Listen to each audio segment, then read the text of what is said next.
Welcome back to Wicked Good Food. We are back here at Hudson Appliance for another episode of our show. And our inspiration for tonight's show is actually pizza dough. Store-bought pizza dough, to be more exact. And I just want to show three different ways that we're going to utilize this to make three totally different dishes. And one of the things I always try to get across to my students is that you're going to be much more successful as a chef, you're going to be much more successful as a cook if you can utilize the same ingredient over and over and use it for different things. So the three things we're going to make tonight, we're actually going to make four things, but the three things using the dough are we're going to make a cheeseburger pizza, which is way cool. I'll tell you more about that when we go to make it.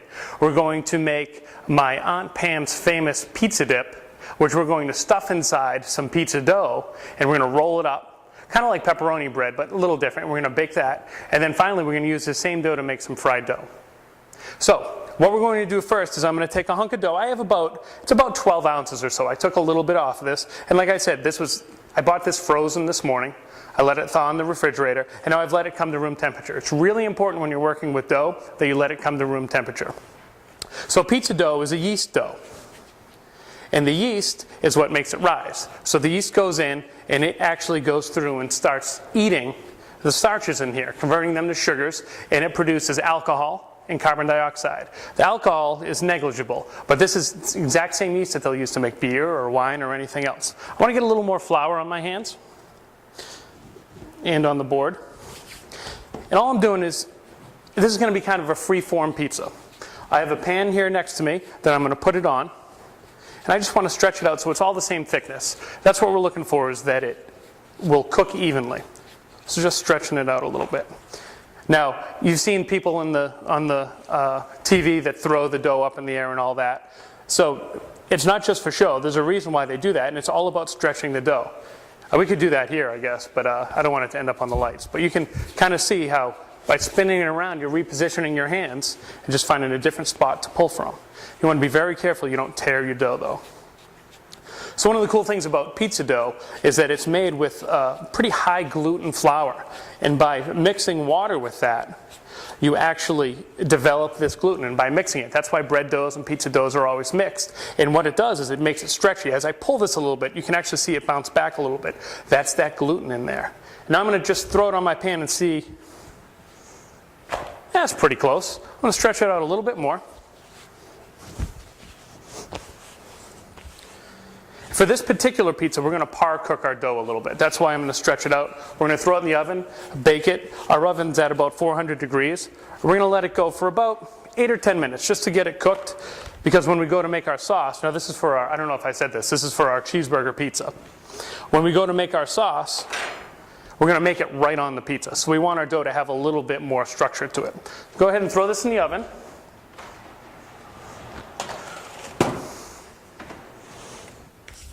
All right, so for our cheeseburger pizza, we need cheeseburger. We're not going to actually make cheeseburgers and throw them on top of pizza, but I do have a hot pan here. And I'm going to add some ground beef to it, just like that. I'm going to start and just break this up a little bit. And I don't have this on crazy high because I don't want to smoke the place out. But we're going to let it cook till it's fully cooked and keep breaking it up. So I'm going to let it sit there and cook. Then come back over here. And like I mentioned before, my Aunt Pam's famous pizza dip. So I don't know how old I was the first time I tried it, but I know that I did not leave the table where it was until it was 100% gone. And then I found out what the recipe was, and it blows my mind how easy it is. It's one of the recipes in my cookbook, and it also is, there's a story in the cookbook about the recipe. And it says that when I used to live in Colorado, whenever I would go to a party, people would say, hey, would you bring pizza dip? I'd say, sure, the first 5 or 20 times. And then I'd say, well, I'm kind of a chef, and I know how to cook other stuff too. They'd say, oh, yeah, bring whatever you want, but just make sure you bring pizza dip. But it's awesome. It's such a simple recipe. So what I have here is, this is a 28-ounce can of diced tomatoes, just from the supermarket. And I'm just going to throw them in a bowl.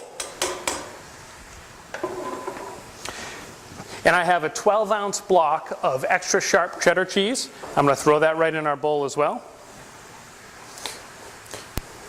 I like to buy the block and then shred it. I find that the cheese you buy in the block, it generally is a much better quality cheese than cheese you get already shredded. And the shredded stuff they coat with something, I'm not sure what it is, so that it doesn't all stick together. So I generally prefer to shred it myself. And the last thing we're going to do is put in a little bit of Italian seasoning. That's it. 3 ingredients and we're done. So Italian seasoning, you can buy that at any market anywhere, but I actually made this myself, and I'm sure I don't follow the same recipe that the big spice people make. But I have some oregano, some thyme, a little bit of marjoram, and a little bit of dill in here. Just a simple combination. Now I want to take my spatula. I just want to mix this up a little bit. Now the great thing about this is that it's essentially done. All we have to do is heat it and serve it. We're not going to heat it right now. We'll heat a little bit at the end for Arthur to taste. But right now we're not going to heat it because we're going to end up using the dip as an ingredient in something else. So I'm going to tend to our beef a little bit. Keep an eye on our dough. Once that dough's done, I'll pull it out. And when we come back, we'll make our pizza dip bread and we'll make our cheeseburger pizza.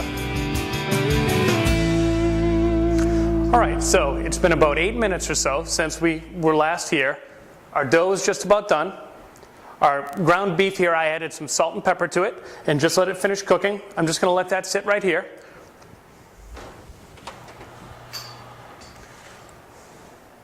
You'll notice that our dough has started to have some little bubbles and it started to turn brown just a little bit. That's perfect. Any more than that and it would be overcooked. Because remember, we're going to end up putting this back in the oven and we don't want our dough to end up being all crusty and dried out on us. So we're going to let that sit for a minute. We're going to let our beef sit for a minute. And I'm going to start to work on this hunk of dough here. And this is going to be for our pizza dip bread. So all it is another hunk. This is about 6 ounces or so of our store-bought pizza dough. And I'm just going to take the palm of my hand, the heel of my hand, and just kind of spread it out a little bit.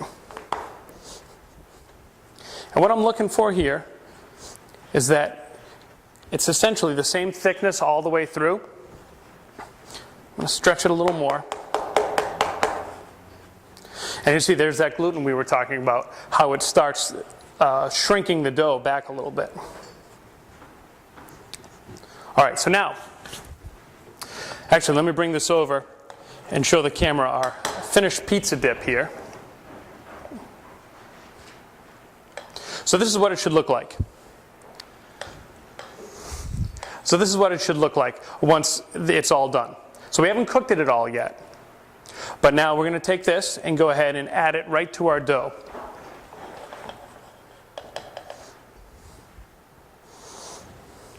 Now, there's a ton of different ways you could do this. If you wanted, you could stretch this out real thin and put a real thin layer over the whole thing and roll it up, and it could be like a pinwheel. We're not looking for that. This is essentially going to be a piece of it's going to be a piece of stuffed crust, essentially, which is kind of cool. I'm going to put a little bit more in there. Just kind of spread it out a bit. And now I'm going to take this, and I'm just going to fold it over on itself. And it's going to end up being a little bit pinwheely, because I just decided it's going to be. And I'm going to pinch the ends here. And all the way on the ends. Here I'm going to pinch it here. Now there's a seam here. I want to let it actually sit on the seam. And that's going to help hold it together. Now I'm going to reshape it a bit so that it's consistent in size all the way through, so that it takes the same amount of time to cook all the way through. Go ahead and take it, stick it on another cookie sheet, just like so. And this is going to go in that same oven that our pizza dough was in.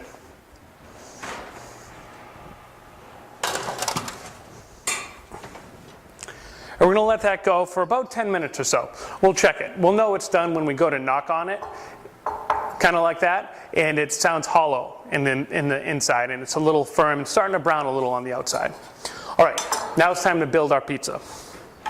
So I'm just going to slide some of this flour off to the side. And so, like I said, we want this pizza to taste just like a cheeseburger. So we're going to use all sorts of cheeseburger ingredients on it. One we're going to put on there is we're going to put on an onion. I want to really finely dice our onion. So I'm going to go ahead and cut it. And we're not going to need too much onion. Now, if you love onion, load it up with onion. If you don't like onion, don't put any onion on there. If you like the kind of the texture of the onion, but you don't like it when it's real pungent, there's a couple little tricks you can do. One of them is that you can simply take your diced up onion and put it in a little pan, or a little bowl even, with a little water and throw it in the microwave. And just microwave it a little bit, and it'll cook it. It won't brown it at all, it won't change the flavor, but it'll mellow it out a little bit. Another thing you can do is to take your onion and put some salt on it. More salt than you would think, your diced up onion. Let it sit for about 10 minutes, and what that does is it goes in and actually helps to release some of those sulfuric compounds that make you cry, and then you're going to rinse it off with cold water. It'll still be a little salt on there, but everything you make with onions has salt in it, I would assume. But you'll still have that great crunch from the onion, but you'll get rid of some of that pungency. So I want these pretty fine for my onion, for my pizza. And that's going to be enough. I'm just going to push this off to the side. Next thing we're going to add is tomato. So I'm going to cut the tomato in half. I'm going to cut it in half again. I'm just going to remove the core.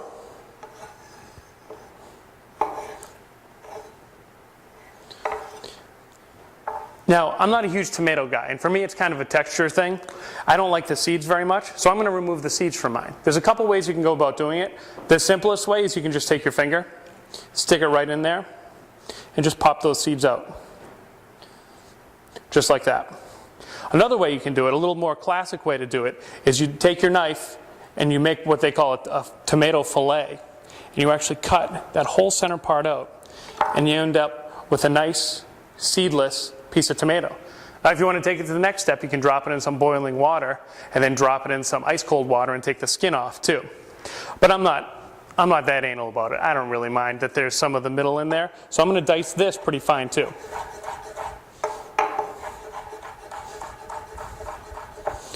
And if I'm going to dice this part here that has the center in it, I'm going to cut this essentially into little planks and then lay those planks down, and I can cut those into our little strips and keep on cutting. So far seem like a cheeseburger? All right, that's what we're going for. Now this is a pizza that's not going to have any marinara sauce on it. The sauce that we're going to put on here is a sauce we're going to make right on top of that. Well, you can wait to see what the ingredients are in the sauce. It'll be just a minute. But they're classical sauces that you get on a cheeseburger. That probably gives it away a little bit. So we'll finish cutting these up. So another cheeseburger ingredient we're going to put on here is pickle. If you love dill pickle, put on dill pickle. If you love sweet pickles, put on sweet pickles. It doesn't matter. I'm going to try to keep all my vegetables the same size, but if you want to put on whole strips of pickles or whatever it is, feel free. It's your pizza. It's not mine. All right, so same thing. We're going to cut these into strips and then give these a quick dice.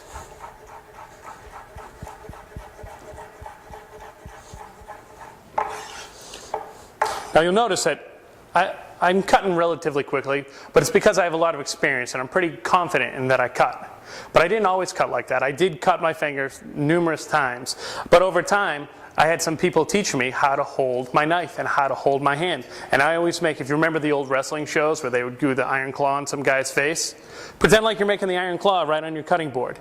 And that way, if I were to cut myself, I would have to literally lift my knife all the way up here and hit my finger. But I'm very comfortable having my finger right against the knife and cutting like that.